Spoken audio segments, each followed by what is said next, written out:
Hi, very good afternoon to you. My name is Gary Nadin. I'm a field sales manager with Virgin Media. I'm going to talk to you today a little bit about myself. I've been with the business now for a total of 15 years, which is a total of 6 years on the front line as a field sales advisor myself and 9 years as a field sales manager. I manage anything up to 15 sales advisors within the business, of which 3 of those follow up inquiries that's made by customers already coming through to the business, and 9 of my team, or 12 of my team, are basically cold door knockers, go out and get business in from people that previously wouldn't really have thought about getting Virgin Media services. What I'm going to be talking to you about today is what I do within the business, my reporting line and my job function within the business, how I recruit and retain my staff, how I motivate and train them, talk about my team successes, talk about the 3 most important qualities of being a team leader, what I bring financially to the organisation, and what I do above and beyond the call of duty. And I've got some very interesting verbatums about what my team say about myself as well. So, within the business, what do I do? We have various sales channels within the business that capture the sales. We have an inbound sales team that obviously call-based. We have a web-based call centre, a web-based setup as well. What we do, we go out there and we get the business that no other channel probably would have picked up. Most of my business comes from cold calls. We go and knock on people's doors and talk to them about the benefits of the products. The products we do, for those people who don't know, we have an award-winning TiVo product, a digital TV product, as well as award-winning fibre optic broadband as well. We pass around about 12.8 million homes across the country. My job within that, I manage a geographical section within that number, and within that I oversee sales targets within my team, making sure they're all hitting their respective sales targets and various KPIs within the business in line with company expectation. I also look after customers' NPS feedback, which on the whole is extremely good. They're just some examples of what I do on a day-to-day basis. So that's what I do. How do I recruit and retain my staff? Well, the first thing is, in terms of recruitment, to get it right at the very, very beginning. I feel it's very important to get the right people in the right role. I do go outside the box a little bit when it comes to recruiting my staff. One example being one of my top salespeople now, Foslu Mia. He used to do a retention-based role where he would speak to customers on the phone wishing to disconnect the services, and he would then basically sell the benefits of retaining Virgin Media. It was a very natural fit for him to basically go out and knock the doors and speak to them about getting onto the services in the very first place. He's one of my top performers, and he obviously came into the business with very little recruitment cost, if any at all. We also have standard ways of recruiting people via websites such as Total Jobs. We advertise in job centres, etc., of course, on our own website as well. So that's how we get people in on the first instance. We have a 3-stage interview process when it comes to bringing people in. First stage is a fairly straightforward interview.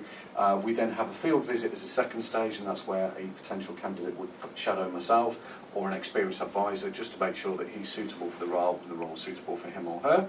And then finally we have a final interview where we'd sit down with myself and the regional manager to go through whether he or she is the right person for the job.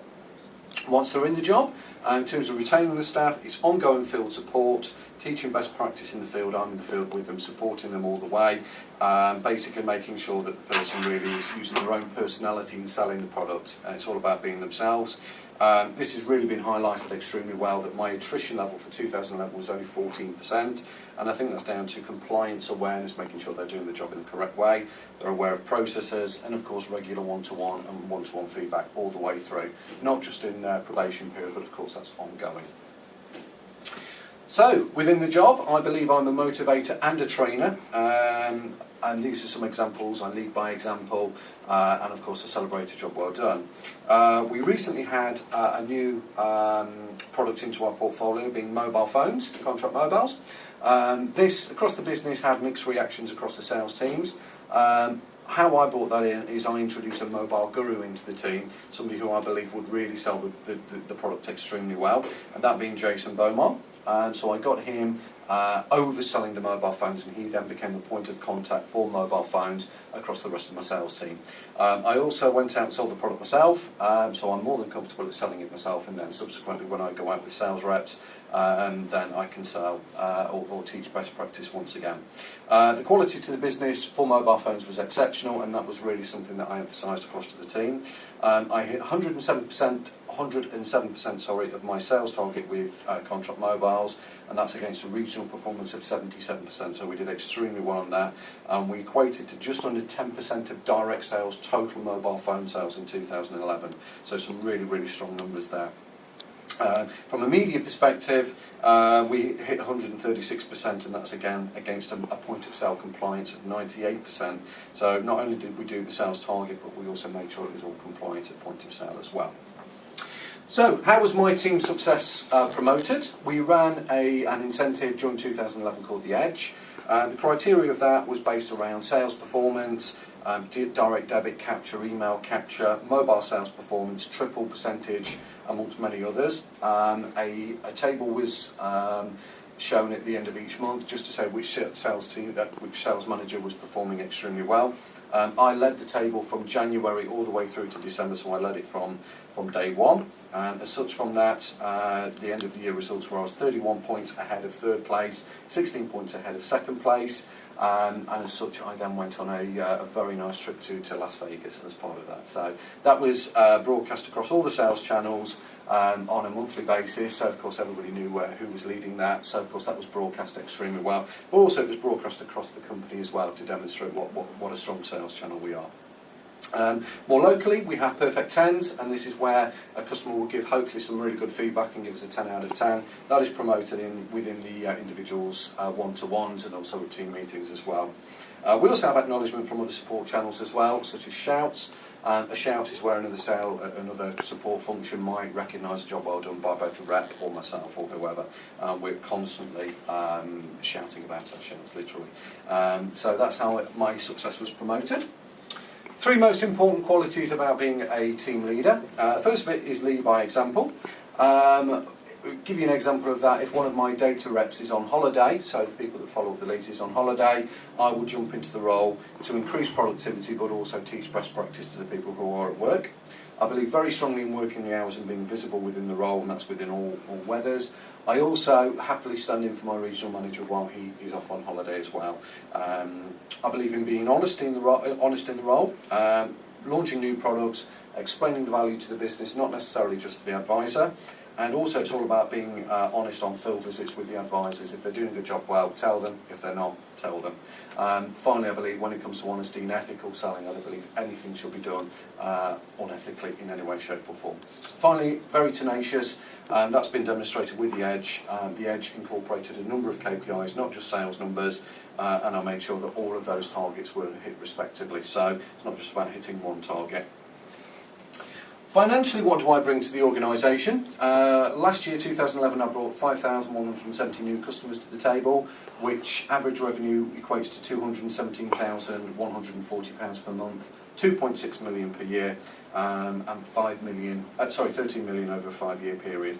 Contract mobiles added approximately £85,000 per annum on top of those numbers, which obviously added to the value of the channel. On top of that, we're managing the fleet costs, fuel costs, etc., repairs and etc. of the vehicle. Also, as mentioned, my attrition level was extremely low in 2011, only 14%, so my recruitment costs were extremely low, and a very low sickness level of only 15 days lost in the whole of 2011. So my operational costs were extremely low.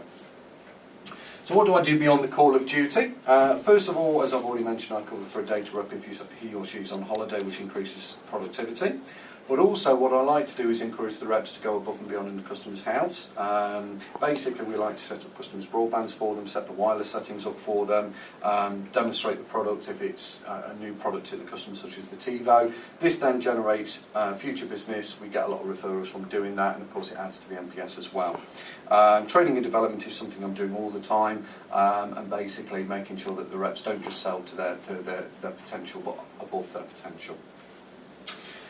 Got some genuine verbatims about what my team say about me, and these literally are from 360 feedback that I did. These are the ones that I can print, the ones I can't print obviously are not up here. But if you look through the comments that my team make, the most common ones, the most regular ones that come through are being supportive and fair, and that really does demonstrate everything that I've just explained about myself today. Finally, do I tick all the boxes? Just to summarise my presentation today, I do recruit and retain quality staff, support, coach and mentor my staff. I do drive new initiatives to drive and increase company revenue. 2011 Edge winner and skint gambler. Honest and tenacious leader of people, financially efficient in a very tough economic climate, and basically strive for customer excellence and more. I'd like to thank you for your time today and invite any questions you may have. Thank you.